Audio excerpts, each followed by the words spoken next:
হুমায়ুন কবির রাজ্য পুলিশের উপর পুরোপুরি আস্থা হারিয়ে ফেলেছে, যে রাজ্য পুলিশ ওনাকে প্রকৃত সিকিউরিটি দিতে পারবে না, নিরাপত্তা দিতে পারছে না। আর প্রতি পদক্ষেপে ক্ষেপে শাসক দলের লোকেরা তারা আপনার ওনাকে হেনস্থা করার জন্য একটা পরিকল্পনা করছে। তো সেই জন্য হুমায়ুন কবির সাহেব বারবার চাচ্ছেন যে সেন্ট্রাল ফোর্স, অর্থাৎ সিআরপিএফ, সিআইএসএফ, প্যারামিলিটারি ফোর্স, তো সেটার উপরেই আমরা মেন আর্গুমেন্টটা করেছিলাম। কেননা বিগত দিনে আপনার যত অপোজিশন এমএলএস আছে সবাই কিন্তু সেন্ট্রাল ফোর্সের কভারেজের মধ্যে। তো জজ সাহেব শুনলেন, সেন্ট্রাল গভর্নমেন্টের আইনজীবী বললেন যে কাউকে নিরাপত্তা দেওয়া এটা তো পুলিশের কাজ, রাজ্য পুলিশের কাজ, এখানে সেন্ট্রাল গভর্নমেন্ট কেন দেবে?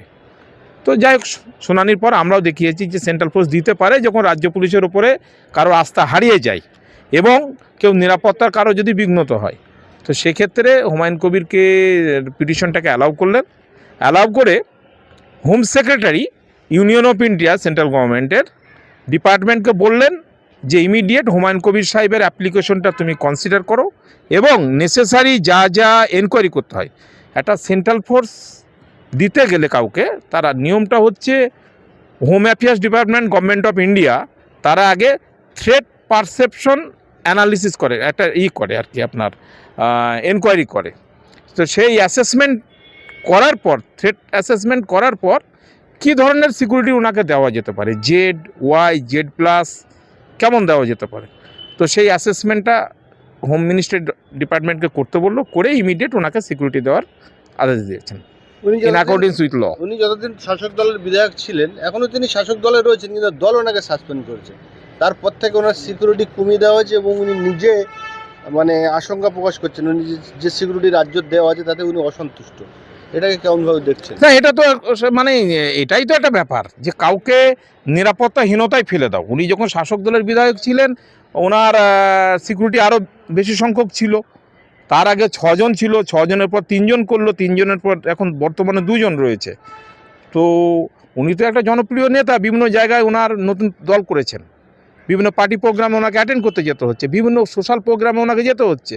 তো সেখানে যেতে গিয়ে শাসক দলের সমর্থকরা পরিকল্পিতভাবে ওনার রাস্তা অবরোধ করা এবং ওনাকে হেনস্থা করার যে একটা চক্রান্ত, তো উনি অনুভব করছেন। তাছাড়া উনি যে একটা জনপ্রিয় যে একটা আপনার প্রজেক্ট, বিশেষ করে মুসলিম সম্প্রদায়ের মধ্যে যে বাবরি মসজিদ উনি যে শিলান্যাস করেছেন এবং মসজিদের নির্মাণ কাজ হতে চলেছে, সেই সংক্রান্ত ব্যাপারে আপনার ওনার উপর বিভিন্ন জায়গা থেকে থ্রেট আসছে যে মাথা কেটে নিয়ে এসো, 1 কোটি টাকা পুরস্কার দেবো। এই যে থ্রেট পারসেপশনটা ওনার উপরে প্রচণ্ডভাবে, সেই রাজ্য সরকার পুরোপুরি ব্যর্থ। সেই ব্যর্থটাকে উঠিয়ে আমরা আজকে সওয়াল করেছি এবং মাননীয় বিচারপতি আমাদের সাবমিশনটা গ্রহণ করে হোম মিনিস্ট্রি গভর্নমেন্ট অফ ইন্ডিয়াকে ডাইরেকশন দিয়েছে যথাযথ ইন অ্যাকর্ডেন্স উইথ ল ওনাকে সিকিউরিটি প্রোভাইড করা হোক। তাহলে ওনার সিকিউরিটি কবে থেকে উনি পেতে পারে?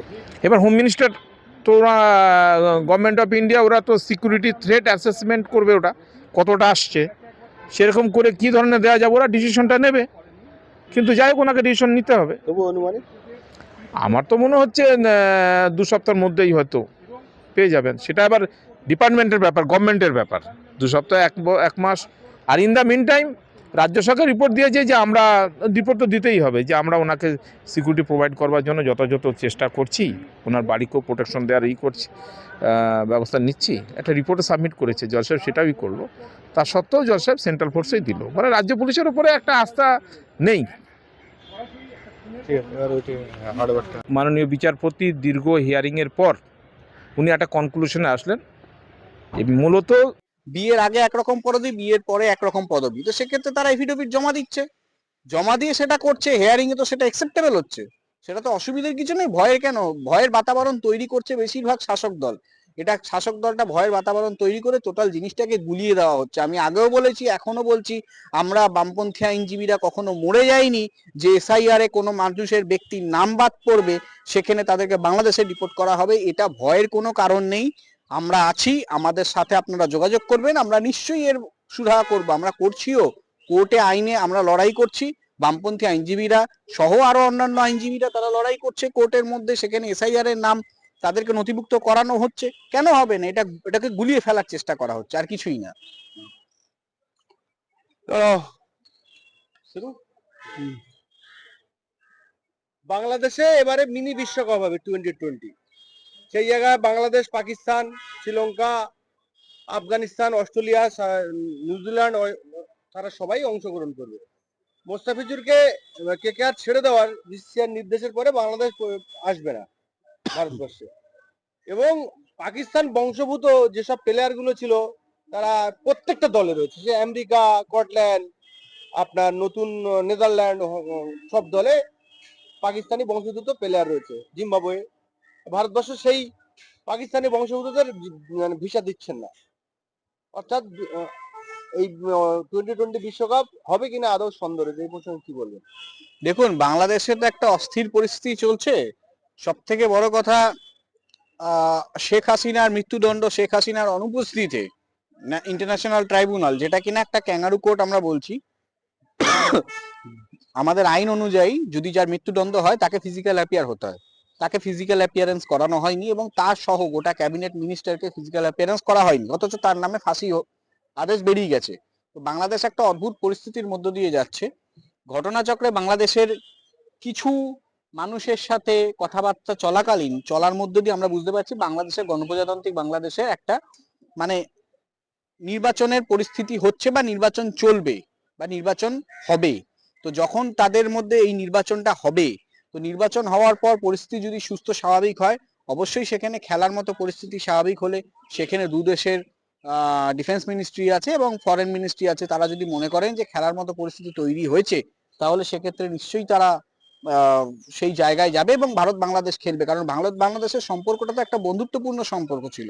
তো সেই জায়গায় আজকে পরিস্থিতি ভারতের মানে বাংলাদেশের ভেতরের পরিস্থিতি এতটাই খারাপ হয়ে গেছে যেখানে সেই জায়গায় বন্ধুত্ব রাখা সম্ভব হচ্ছে না।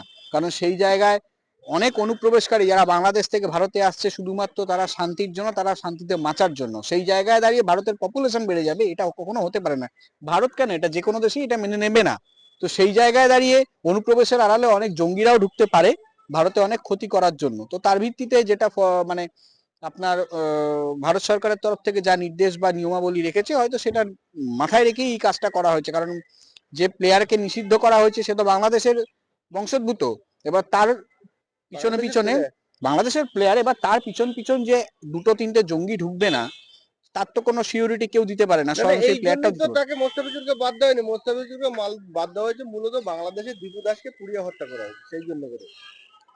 দেখুন, দীপু দাস ওখানে হিন্দু মাইনরিটি, এখানে মুসলিম মাইনরিটি। তো সেই জায়গায় এখানে যখন একটা মুসলিম ভাইকে পুড়িয়ে মারা হয়, সেখানে যখন আমরা গর্জে উঠি, ঠিক সেরকম বাংলাদেশে যদি হিন্দু ভাইকে মানে মানে পুড়িয়ে মারা হয়, তো সেটাও দুঃখজনক, সেটা হওয়া উচিত নয়। তো সেটা সেখানকার বর্তমান সরকার করছে। বিগত দিনে আপনারা বাংলাদেশে দেখবেন উন্নয়ন তো হয়েছে, এটা বাস্তব, মেট্রো রেল হয়েছে বা